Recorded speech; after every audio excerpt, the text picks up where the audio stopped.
Je vais maintenant rappeler Gilbert Gault. Est-ce que ton micro fonctionne désormais, Gilbert? Est-ce que vous m'entendez là? On t'entend fort et clair. Parfait.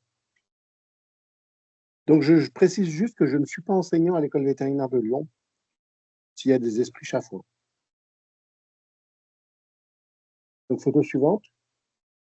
Oui, donc là, on revoit l'appareil venimeux donc, qui va envoyer les harpons avec la protéine nécrose de desquamation quand l'aiguille va casser en ayant perforé la peau.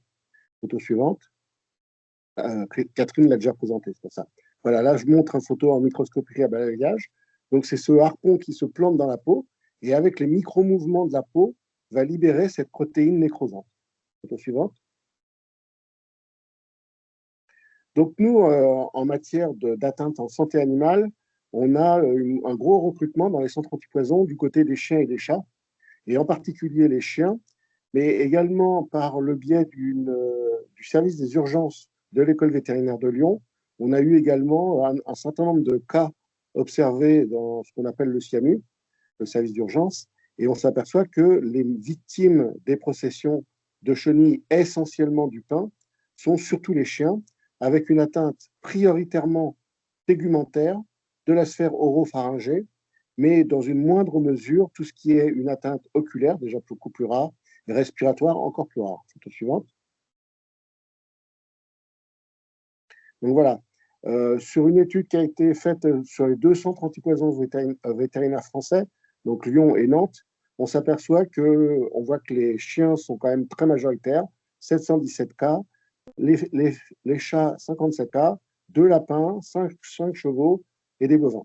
Et ça, c'est vraiment la partie émergée de l'iceberg recrutée par les centres antipoisons, puisque lorsqu'on pose la question à nos confrères vétérinaires, praticiens, et qu'on leur dit est-ce que vous avez déjà observé ce tel syndrome à cette période-là, eh bien, on en a à peu près 40 à 50% de notifications qui nous disent oui, on avait une atteinte légère, mais on n'avait pas ciblé sur l'étiologie, sur la cause, et donc on n'avait pas fait le rapprochement avec les soies urticantes de chenilles. Sachant que, je rappelle que chez l'animal, ça n'est qu'une atteinte toxique, nécrosante, et qu'on n'a pas de valence allergique. De temps en temps, on entend parler d'allergie chez les animaux. Les animaux ne sont pas du tout, en tout cas à l'état actuel des connaissances, allergiques à la protéine nécrosante. Photo suivante. Donc là, c'est encore moins visible, mais ça, c'était l'étude qui a été faite au service des urgences. Et on s'aperçoit que vraiment les symptômes qui vont faire appel à une exposition aux soies urticantes vont essentiellement être l'hypersalivation et les lésions de la langue. Et plus la lésion de la langue sera importante, avec la nécrose plus ou moins importante jusqu'au frein de la langue, c'est ce qui va conférer à la gravité de l'intoxication. Si c'est qu'un petit bout de langue qui est atteint, ben, l'animal aura perdu un bout de langue, mais généralement, ça n'ira pas plus loin. À partir du moment où le frein de la langue est touché, l'animal ne peut plus s'abreuver ni s'alimenter normalement, et là, le pronostic s'assombrit fortement. Et généralement, c'est une décision, soit l'animal décède spontanément, ou c'est assez rare, mais généralement, c'est les propriétaires qui demandent à ce qu'on endorme l'animal pour des raisons de bien-être animal et de protection animale. Photo suivante. Donc, on voit que majoritairement, c'est les chiens qui sont impactés. Il n'y a pas de race prédisposée. C'est plutôt des jeunes chiens qui explorent. Et au niveau des chats, c'est beaucoup moins de cas. Et on s'aperçoit que chez le chat, il y a quand même ce comportement méfiant vis-à-vis des chenilles. Et généralement, il tapote la chenille. Et généralement, on observe moins d'atteintes buccales, mais plutôt des atteintes sous forme de pododermatite. Au niveau des autres espèces, là, c'est sur la chenille processionnaire du pin, on a très peu de notifications, mais on s'aperçoit que beaucoup de cas passent sous le radar de la détection, et on pense que les chevaux et les herbivores polygastriques, ruminants, sont exposés et présentent quelques lésions. Par contre, l'impact au niveau de la faune sauvage, captive ou libre, elle est beaucoup plus aléatoire. Nous, on avait observé aux zoos de la Tête d'Or un cas sur une antilope, mais je pense qu'il y a d'autres vétérinaires de parcs zoologiques. J'ai vu qu'Alexis Lécu était présent. Jusqu'à présent, on n'a pas de vraie notification de nombreux cas dans les parcs zoologiques. Photo suivante.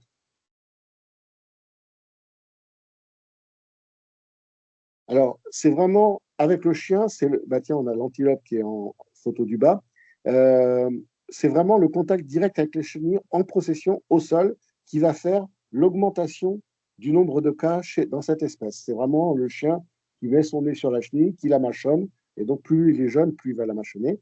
Euh, Par contre, chez les herbivores, c'est plus le passage de chenille dans de l'herbe qui est contaminé, et plus la chenille a été stressée au moment où elle passait dans l'herbe, plus elle aura libéré de soie urticante, plus on aura une éventuelle gravité sur la langue de l'herbivore.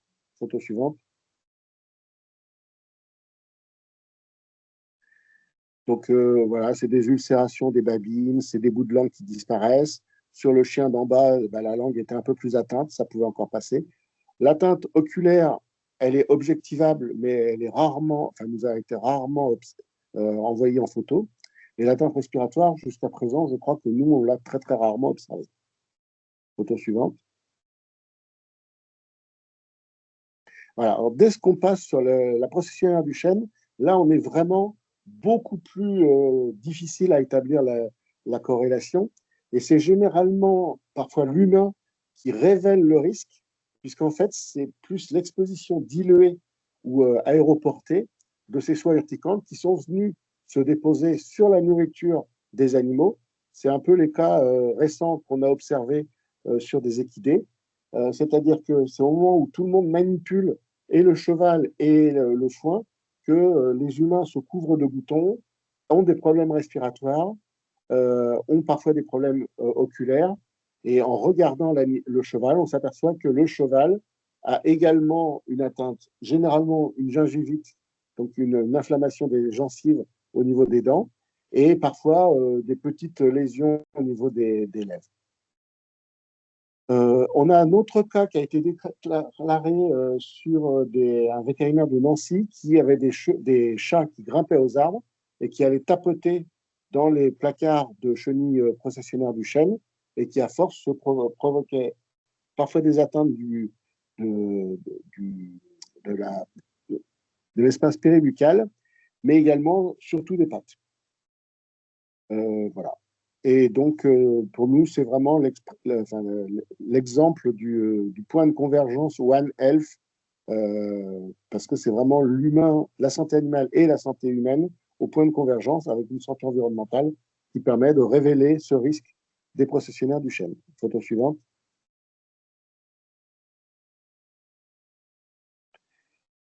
Voilà. Donc, ce qui minore les accidents, bah, c'est une chenille qui boucle son cycle sur l'arbre, tout le monde en a parlé.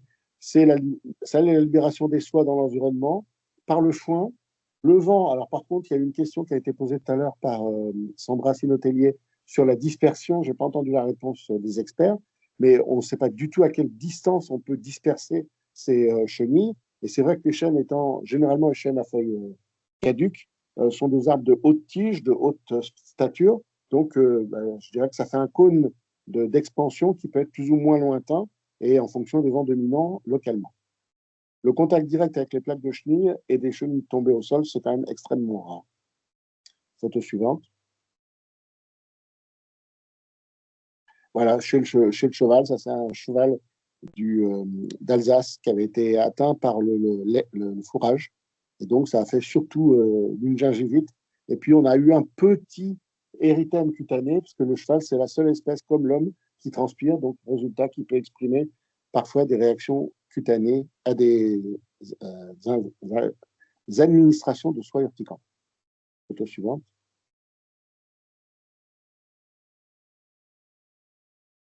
Voilà.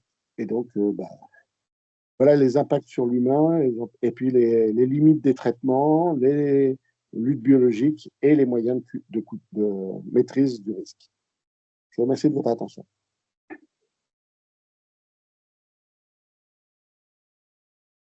Alors, je vois une question sur comment on décontamine un chien.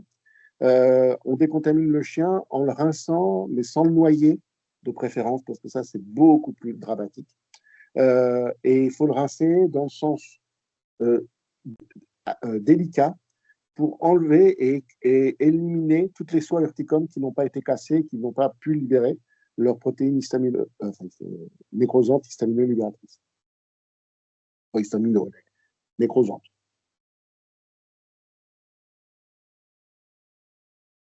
On avait une question un peu plus tôt dans le webinaire qui était sur les processionnaires du pain qui s'enterrent. Est-ce qu'il y a un risque que des animaux, notamment des chiens, puissent les déterrer? Oui, ça c'est ce que Stéphanie a posé comme question. Les chiens, théoriquement, quand ils attaquent les chenilles qui sont enterrées, elles sont au stade chrysalide, donc théoriquement dans une coque étanche qui confine les soies urticantes. Donc le risque est quand même beaucoup plus limité. Et de toute façon, quand elles sont enterrées dans le sol, ça serait vraiment pas de chance que le chien les sorte, puisqu'elles ne bougent plus, elles n'attirent pas son attention. Et pourquoi il irait mettre son nez là-dessus?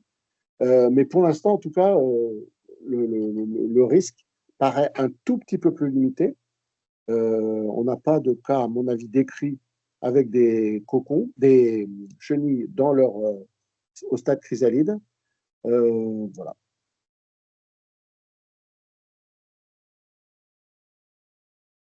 On a une question pour savoir s'il y a des informations, des statistiques sur les vaches.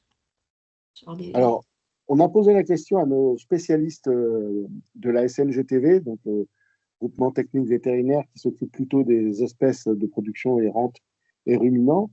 On a eu des notifications, mais c'est pas, pour eux, ça n'a pas l'air d'être un problème majeur. Chez les chevaux, beaucoup plus. Puisque là, on avait fait une petite enquête avec le réseau de surveillance de la pathologie des équidés, et très rapidement, on a notifié à peu près 150 dossiers sur 2 ans. Donc, ça veut dire que si on pose la question aux praticiens équins, a priori, on a des réponses. Et c'est parmi ces réponses, certains nous ont dit que ça nous a permis de faire le lien entre les symptômes qu'on avait observés et l'agent pathogène. Chez le bovin, a priori, moi, j'ai des cas un peu épisodiques qui ont été notifiés.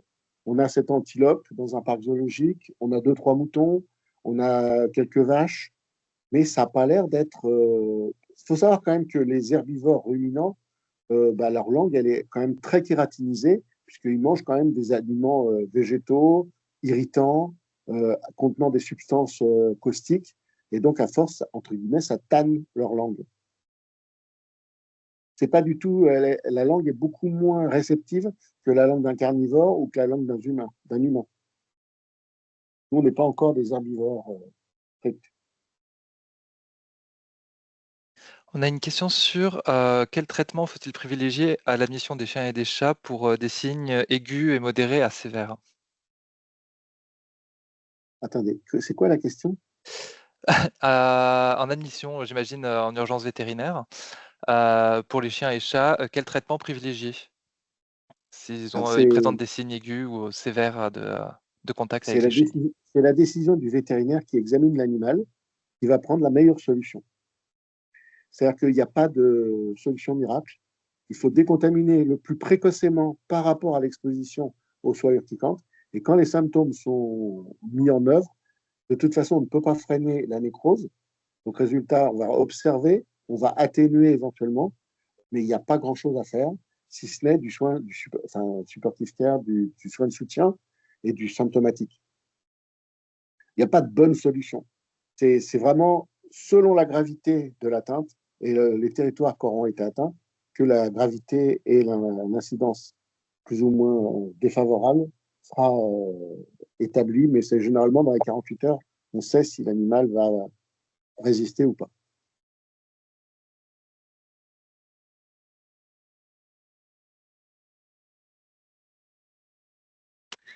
Merci beaucoup Gilbert pour cette intervention, excusez-moi, qui était également attendue au vu des questions qui étaient présentes dans la discussion.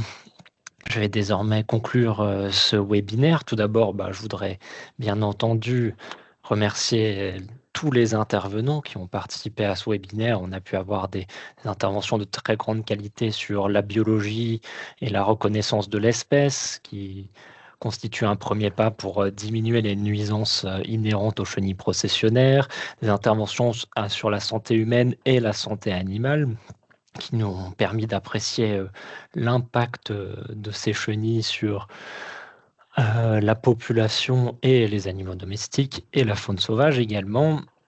Et nous avons conclu par les méthodes de lutte qui restent disponibles et l'outil que représente la plateforme de signalement qui est une aide à la gestion finalement de ces chenilles processionnaires. Alors, quelques mots de conclusion rapides parce que il se fait déjà tard ce lundi. On a pu voir malgré toutes ces présentations étoffées que voilà, bien que les chenilles processionnaires demeurent des espèces autochtones qui font partie de notre environnement depuis des siècles désormais, il reste de nombreuses connaissances à éclaircir et à étoffer sur ce sujet. Voilà, c'est quelque chose qui est aussi représenté par les nombreuses questions qui ont été posées par l'ensemble des spectateurs aujourd'hui. Et bah, je voudrais vous remercier pour votre activité dans la discussion tout au long de ce webinaire et pour le relais des questions par l'ANSES et l'Observatoire. Merci Alice et merci Benoît. Et puis voilà, pour conclure, remercier l'ANSES et l'Observatoire des chenilles processionnaires d'avoir organisé cet événement. On espère que celui-ci pourra être renouvelé à l'avenir si vous avez trouvé sa pertinence et gardé, comment dire, les messages importants relayés par les intervenants. Voilà, je vais désormais vous souhaiter une bonne soirée à tous et puis encore merci d'avoir assisté à ce webinaire. Merci Bertrand. Et au revoir tout le monde. Au revoir tout le monde. Au revoir, merci. Au revoir.